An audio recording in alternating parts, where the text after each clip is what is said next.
Hey, hello, welcome back to the podcast. Hey, gua DP Putra dan lu lagi dengerin The Podcast.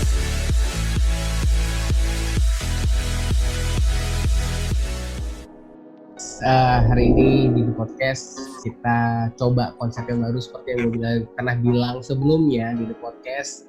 Kita mau coba bahas banyak banget sekarang. Kalau kalian lihat dari dunia sosial media, kalian bisa lihat dari berbagai macam entah itu staff dan yang sebagainya, kita bisa ngelihat bahwa ada teman-teman kita yang lagi survive. Karena apa sih? Kita ngelihat sekali banyak banget ada teman-teman kita yang kena dampak dari COVID-19. Nah, mungkin tidak selamanya COVID ini berdampak dalam hal yang negatif. Nah, kita juga ingin melihat dari sisi yang positif. Salah satunya adalah ya banyak teman-teman yang saat ini statusnya lagi diem nih, lagi nganggur juga sih bilangnya ya. Kita bilangnya lagi istirahat sejenak. Nah, tapi mereka berusaha banget untuk tetap survive karena mereka tahu bahwa yang namanya hidup nggak mungkin cuman hidup gitu doang. Jadi mereka juga harus bertahan. Nah, ini salah satunya gue kehadiran salah satu teman ya. Di sini ada teman gue. Mana dia orangnya? Halo, Gi. Sorry. Oh, kayaknya lagi reconnect. Oke. Iya. Nah, di sini ada Yogi. Mungkin boleh kenalan dulu Gi sama teman-teman Gi. Iya. Perkenalkan, nama saya Yogi. Status. Itu aja. Status. Hemat banget. Status belum menikah. Menikah. Oke, Gi. Ini kan kita lagi bahas podcast nih tentang efek COVID. Nah, mungkin Yogi mau ada yang disampaikan nggak sih? Apakah Yogi salah satu korban dari COVID? Korban. Apakah Yogi kena dampak atau imbas dari COVID nggak sih? Atau mungkin kita bahas dari sisi COVID-nya dulu. Sisi COVID-nya. Kalau dari sisi COVID-nya untuk menyeluruhnya sih pastinya berdampak ya Kak ya. Termasuk salah satunya saya, karena bukan hanya orang-orang sekitar, bukan hanya kita aja, tapi orang sekitar kita juga makin susah untuk beraktivitas. Iya, makin susah untuk beraktivitas karena satu, mereka takut untuk keluar rumah, takut untuk bertemu dengan orang. Di rumah pun juga saling menjauh, kayak gitu. Itu kalau untuk dari sisi COVID nih Kak. Dari sisi COVID-nya. Terus kalau dari sisi ini deh, kalau kita ngomong secara langsung dampak terhadap perekonomian, khususnya pribadi ya. COVID terhadap dampak perekonomian pribadi, pasti ada sesuatunya. Iya. Kalau dari aku sih ngerasa banget Kak ya. Backgroundnya sebelumnya sebelum ada COVID sih saya sempat bekerja di salah satu perusahaan retail di Bali. Tapi sebenarnya COVID itu sudah ada di luar negeri tapi belum masuk Indonesia. Saya udah resign di Februari. Jadi tidak berdampak langsung sebenarnya. Nah, setelah resign itu berniat untuk mencari pekerjaan baru, tapi ternyata COVID sudah menyerang. Seperti menyerang Indonesia, jadi susah banget untuk mencari pekerjaan karena perusahaan-perusahaan pun banyak yang dalam tanda kutip merumahkan ya. Jadi mereka tidak meng-hire orang baru. So ya sangat berdampak lah gitu. Jadi mengandalkan uang tabungan yang tidak seberapa ini untuk bertahan hidup. Tidak seberapa. Padahal tanah di mana-mana.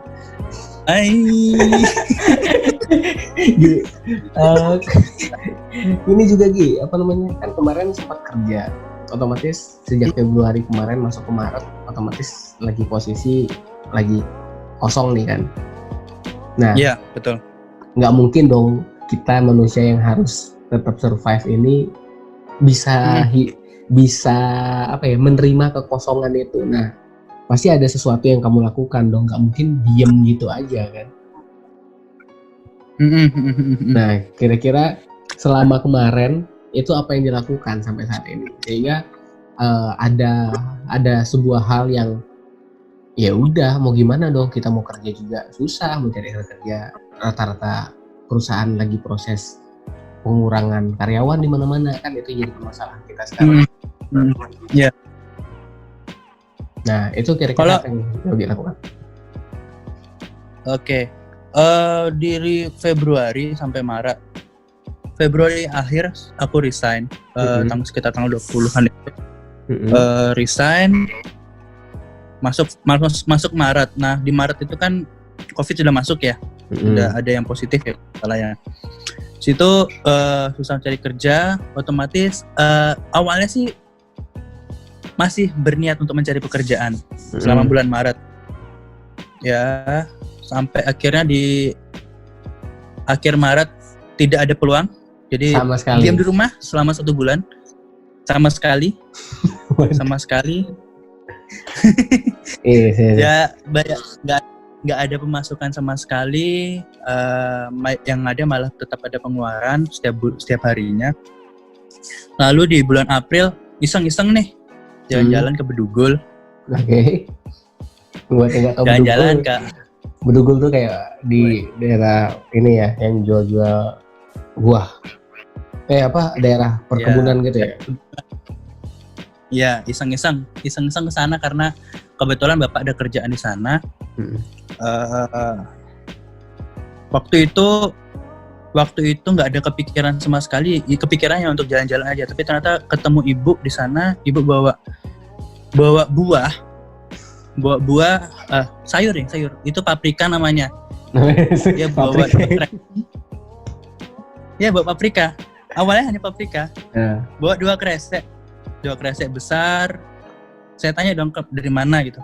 Ternyata ibu punya kenalan di sana yang petani yang biasa membawa hasil kebunnya itu ke hotel-hotel, restoran.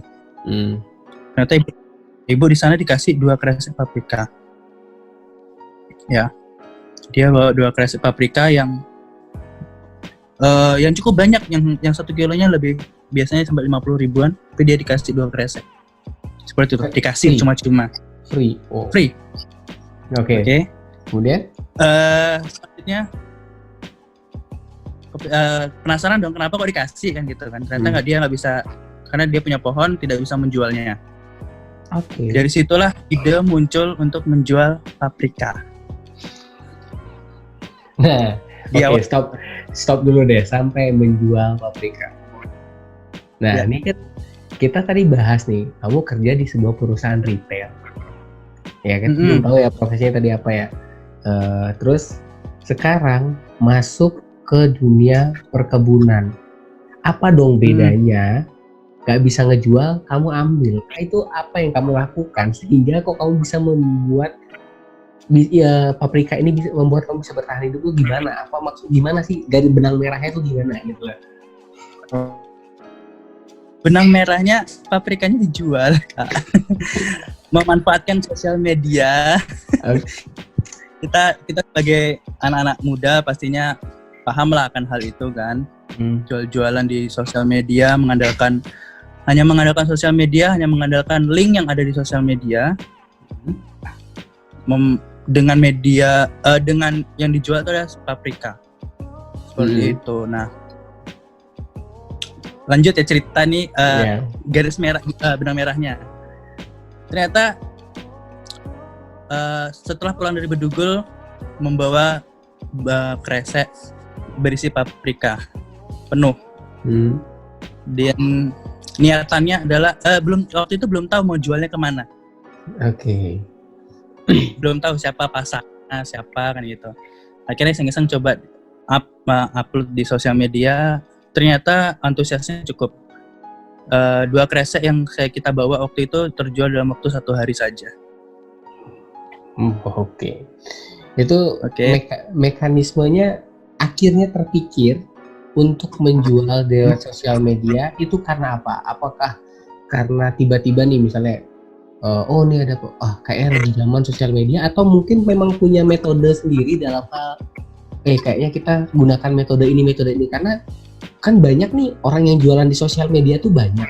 Nah, kalian bisa jual paprika yang notabene barang busuk itu cuma dalam 1 hari gimana? Apalagi case-nya itu 2 plastik penuh loh. Banyak gitu. Iya. Iya. Ya, nggak ada sebenarnya sih, kita nggak ada metode-metode khusus ya. Yang pasti karena kita mau memanfaatkan jumlah follower kita yang tidak seberapa sih, itu aja.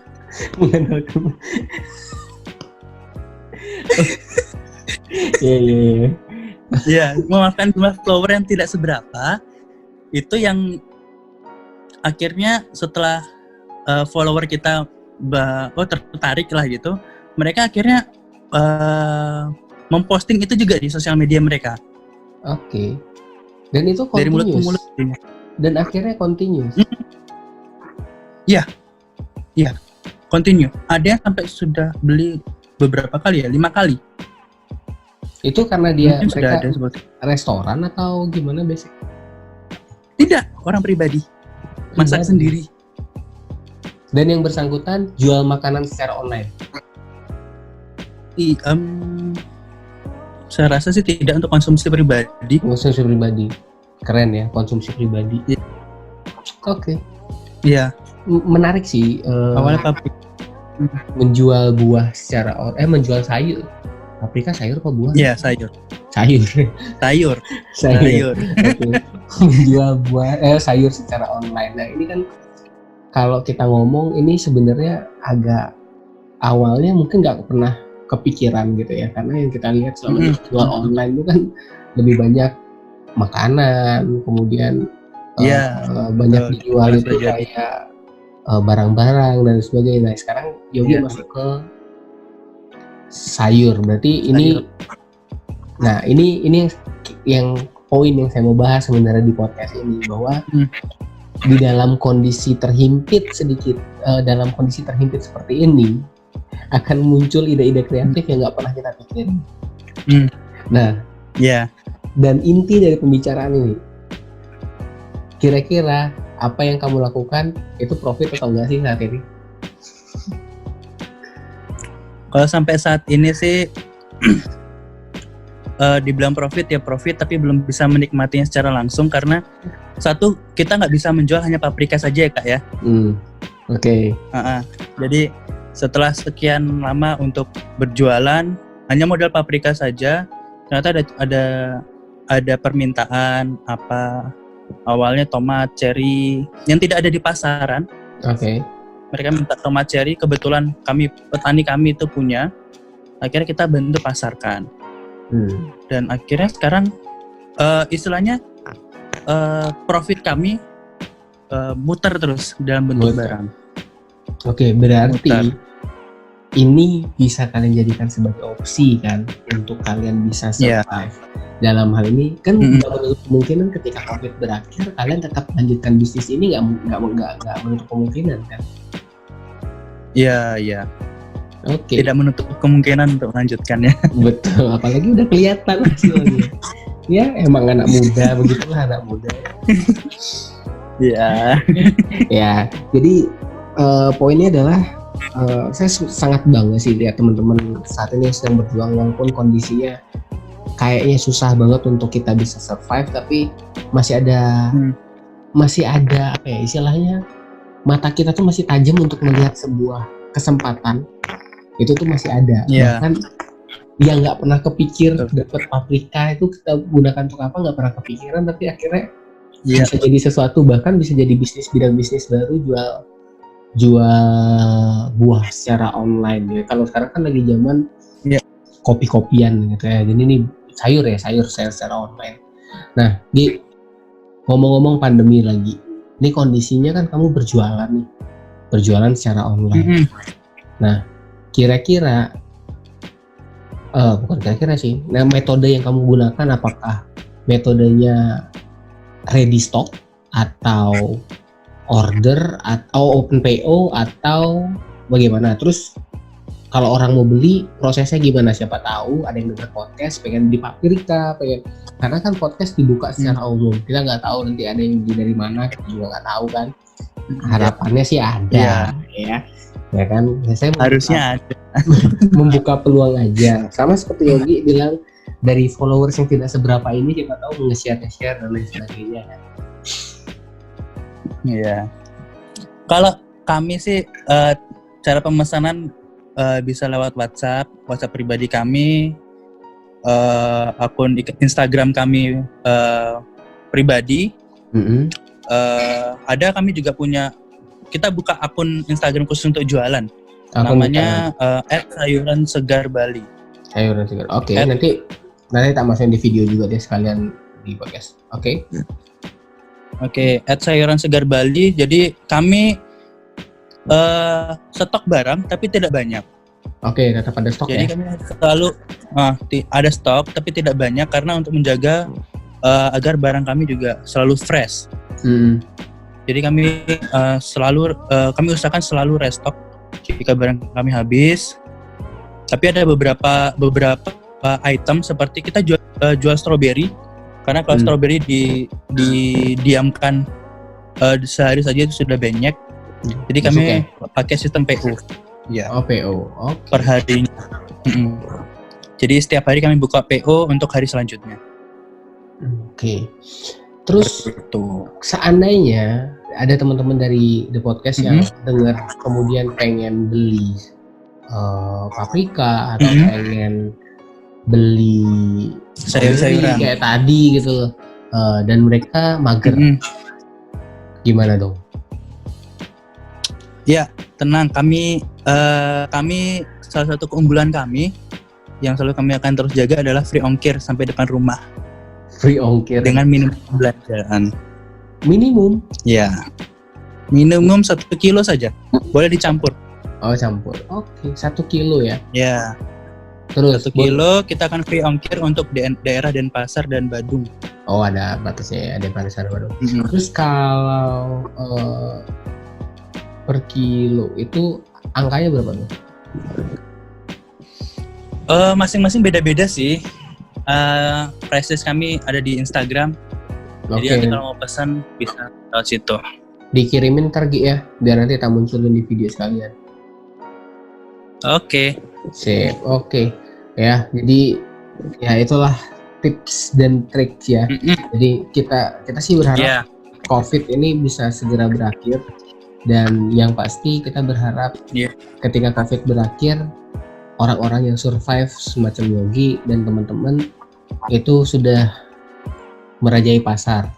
Bukan merajai sih, maksudnya lebih ke arah oke, ini adalah bisnis saya yang harus saya kembangkan. Karena kalau bukan kita yang memikirkan, ya siapa lagi, benar nggak? Ya, jadi betul. Ya kita saling support aja sih poinnya di sini. Dan sama seperti Yogi, mungkin ada teman-teman lain yang juga punya usaha di bidang lain dan pengen mencoba untuk kita komunikasikan, ya silakan. Siapa tahu bisa jadi bisa jadi inspirasi untuk yang lain, sehingga ada banyak niat-niat orang yang tadinya berpikiran bahwa wah gue dirumahin nih, akhirnya ya udah deh nyolong, gue dirumahin nih, ya udah ongkang kaki, ngerokok dan sebagainya, jadi nggak berbuat apa-apa. Itu kan sangat-sangat fail. Iya. Ya, mungkin dari Yogi ada yang mau disampaikan nggak, Gi? Untuk teman-teman yang masih berjuang. Untuk teman-teman yang masih berjuang sih, sebenarnya nggak ada hal yang mustahil sih ya. Hal-hal kecil pun bisa menjadi satu peluang untuk kita. Jadi pintar-pintarlah kita mencari peluang, jeli-jelilah kita melihat, gunakan mata kita untuk melihat peluang tersebut. Karena dari hal kecil tersebut mungkin ada orang yang membutuhkan, sehingga kita bisa mendapatkan peluang itu. Itu ya. Jeli-jeli dalam melihat peluang. Oke. Iya. Oke, mungkin gitu aja sih. Ya, Gi. Thank you banget untuk percakapan kita yang sangat inspiratif. Jadi harapannya akan banyak anak muda di luar sana yang semakin memutar otak, mungkin yang saat ini sudah mulai pesimis, sudah nggak tahu harus ngapain karena dia dirumahin, dia akan terbuka lagi. Siapa tahu open reseller nggak, Gi? Selalu kita punya harga khusus untuk reseller. Oke. Apalagi buat teman-teman yang lagi posisi di rumah dan nggak tahu mau ngapain, bisa kontak Yogi bisa cek di IG-nya. IG-nya nanti apa Gi? Sayuran Segar Bali. Sayuran Segar Bali. Ya, di Instagram. Bisa hubungin kami kalau mau jadi reseller kami. Kami akan tetap antarkan ke rumah teman-teman sebagai reseller. Oke, sip. Oke. Ya, sangat menarik hari ini. Jadi mungkin itu aja sih dari The Podcast untuk event kita hari ini. Ya, semoga usahanya lancar terus Ki. Ya, biar semakin banyak anak-anak muda yang kelihatan di puncak dan jadi semakin banyak inspirasi anak-anak muda yang lainnya.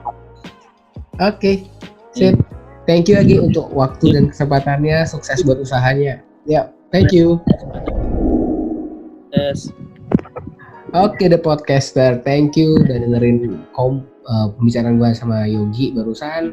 Dan buat kalian yang masih pengen dengerin kisah inspiratif lainnya dari teman-teman kita yang kena dampak dari COVID, kalian bisa dengerin The Podcast setiap harinya. Ya, nggak setiap hari sih sekarang. Kalau kemarin sih setiap hari. Kalau sekarang nggak tahu nih. Sesempatnya buat kayaknya. Ya, jadi kalian bisa dengerin The Podcast di aplikasi Spotify. Kalian bisa dengerin The Podcast itu juga dari YouTube ya, karena The Podcast yang ngebuat sekarang gue akan buat dalam beberapa apa sih istilahnya sosial media ya. Jadi beberapa alat yang akan gue pakai. Jadi kalau kalian pengen lihat dalam bentuk video, kalian bisa lihat di YouTube. Tapi kalau kalian sambil nyetir, sambil naik motor, ya kalian bisa dengerin di Spotify. Kalian cari podcast The Podcast ya. Oke, mungkin itu aja dari gue untuk hari ini. Thank you udah dengerin The Podcast hari ini. See you next time. Terima kasih udah dengerin. Sampai ketemu di The Podcast selanjutnya.